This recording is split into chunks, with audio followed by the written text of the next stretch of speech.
Okay, I welcome you with love, and today we are doing Parsha Acharei Mot and Kedoshim. And first we start with a prayer on the merging of the heavens and the earth. Hashemiku Kedusharbihu Ushihinte Bi'ilu Imulaya Chanuki Bivavke B'Yiddush Shem Kozreel Kolam Amen.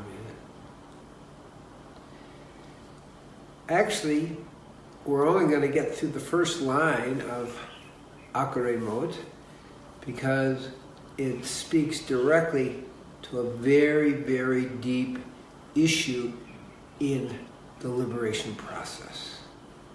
And Acharei means after the death. And this is what we're talking about. We're talking about after the death of Nadav and Abihu, who offered an inappropriate fire into the Holy of Holies. And a fire came out from the Holy of Holies and burned them up. This is very deep significance for the liberation process. Now, what do I mean? So let's start with fire. And fire means passion. And the passion of the soul is what we're talking about.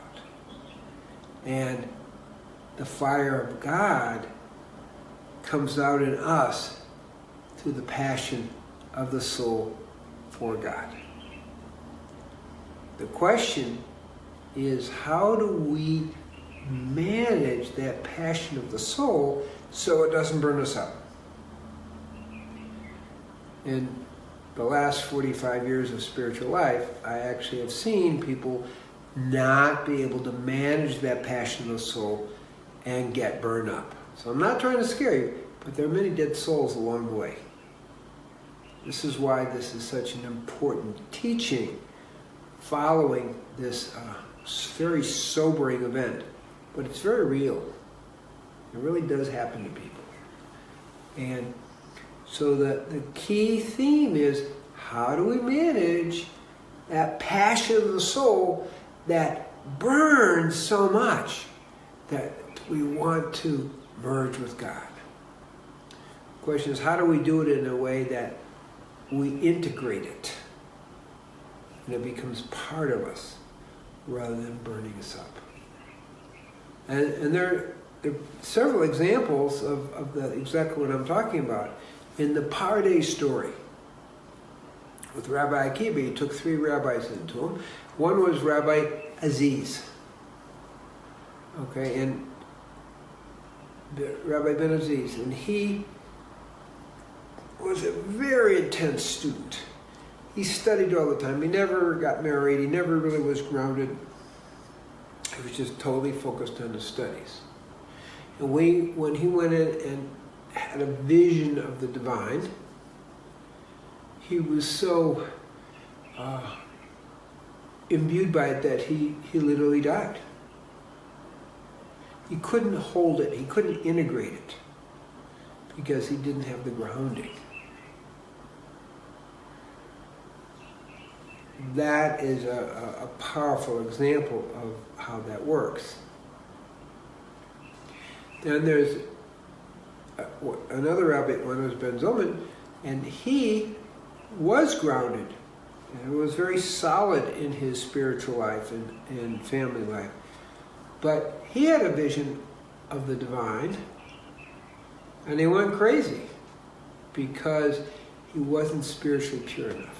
So we have this balance that goes on. It's not so easy. These are both Ben Aziz and Ben Zilman were very high beings. And the third is Ben Abulye Ben Akar. And he had a vision. He didn't go crazy. He didn't die. But he couldn't integrate it. He couldn't ground it. He couldn't bring it back to earth, and became an apostate. And really, people really thought he'd gone crazy, but he wasn't. But he couldn't ground it. and all his disciples disappeared except Rabbi Meir, who was a very, very great being. And it's said that maybe at the time of Louis Ben Ecker's death, he was finally able to integrate. So only Rabbi Akiva could walk in peace and walk out at peace of the vision and experience of the divine. Now that tells us something. Another story is about Rabbi Adam Baal Shem. Very great teacher, and on his death, he had given a letter and a direction to his son to go find the Baal Shem Tov, who really was the start of the Hasidic movement. And some people feel Rabbi Adam Baal Shem was the starter. But it doesn't matter. What matters is his son went, he did find the Baal Shem Tov, who was still a teenager, and they went off to study spiritual life, study the Torah, and the son, we never really get his name, had this desire to call forth a certain heavenly being. And the Baal Shem Tov can say, you are not ready. You are not ready. Please don't make me do this. But the son of Rabbi Adam Baal Shem kept pushing and pushing. Finally he said, okay. And so the entity came, perhaps a fiery angel, and the son of Rabbi Adam Baal Shem burned up. He died from the experience of it. So we do have clear examples of what happens when you're not ready. So now we're going to go back and talk about Nadav and Abihu, the older sons of Aaron. And we can see or get a feeling for what they did to get themselves burned up. And in the Parsha Acharei Mot, Moses is directed by God to tell Aaron, you can't go to the temple anytime you want. You can only go to the Holy of Holies when I arrive in a cloud, and there's a certain ceremony, a certain process you need to go through before you can go in, but only by my grace. So this is a really important thing, and there's certain purification that Aaron had to go through as well before he could enter the Holy of Holies, which we talk about as liberation too.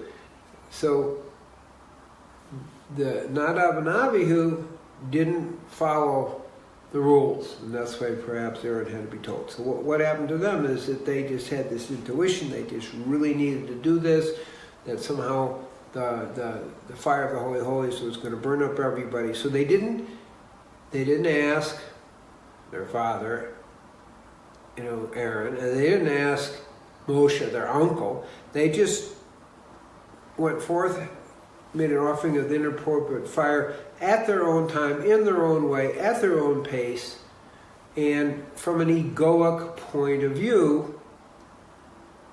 And a result is the fire came out, entered in their nostrils, and burned up their soul. That's a pretty important statement and pretty important message. So what is that message? Well, message one is that we need to enter the space of liberation and be driven towards that by bitol ha'esh, a egoless soul understanding. It needs to happen in God's time. In other words, an act of grace. In other words, you can't technique your way to God. But there needs to be a certain amount of preparation, which they weren't ready for. Neither was Ben Aziz, and neither was the son of the Rabbi Baal Shem, Adam Baal Shem. So we have to prepare ourselves. And this is what I talk about in the Jewish tradition. We talk about as Kedoshim and Tahara. So Kedoshim is the great holiness with which we choose to live our lives in every moment. Tahara is, we'll call it family purity, but it's the idea of purity, of being really balanced. I often talk about it in a simple way called the 6 foundations.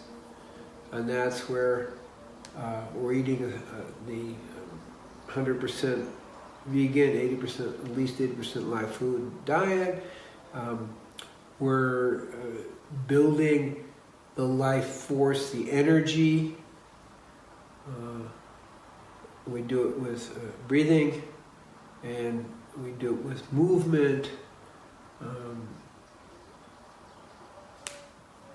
We do it with, there's just a variety of different kind of subtle techniques to build that life force. In yoga we call it prana, okay? And in Chinese we call it qi, but to expand. The third is service and charity, which opens the heart. Fourth is working with the spiritual teacher, which, as we see, they didn't do. They didn't ask, the 2 greatest leaders of this time. They didn't ask them. So they didn't follow the guidance of the teacher. And then the 5th is meditation and prayer on the divine name. And 6 is what we call haniha, or the awakening of the spiritual energy to deepen the process. And I call it Nesikat Elohit, the divine kiss. And then once that's activated, we have Teshukud Devikud, which is the divine urge. That's the way the process works. And all those in order, and we then live this natural way that takes us to liberation. Now that's what they didn't do. They weren't prepared. That's really key to understand. So let's just review it, because it's so fundamental. 1, we don't enter with an ego need for the ecstasy of the divine. We live in a natural way. And as I've mentioned, using the different words, Kedoshim, Tahara, the 6 foundations, okay, the natural way of living that takes you to liberation, we build up. And when we are ready, which is really not our decision, this is pretty important to understand, with God's grace, then we're able to enter the Holy of Holies. And in the inner world, as Hashem said, build me a sanctuary, be there. We then emerge into the light, emerge into the void. These things, really happen. And we are able to wake up into Devikud Herut, God merging in liberation. That's the path. It requires great surrender, great humility, which again, Nadav and Abihu didn't really have. Aaron did, and he was able to hold the energy in that, in entering the Holy of Holies. So, as we conclude, may everybody be in awe and choose to live in a way, Kedoshim, holiness, and Tahara, that brings us to liberation. Peace be with you.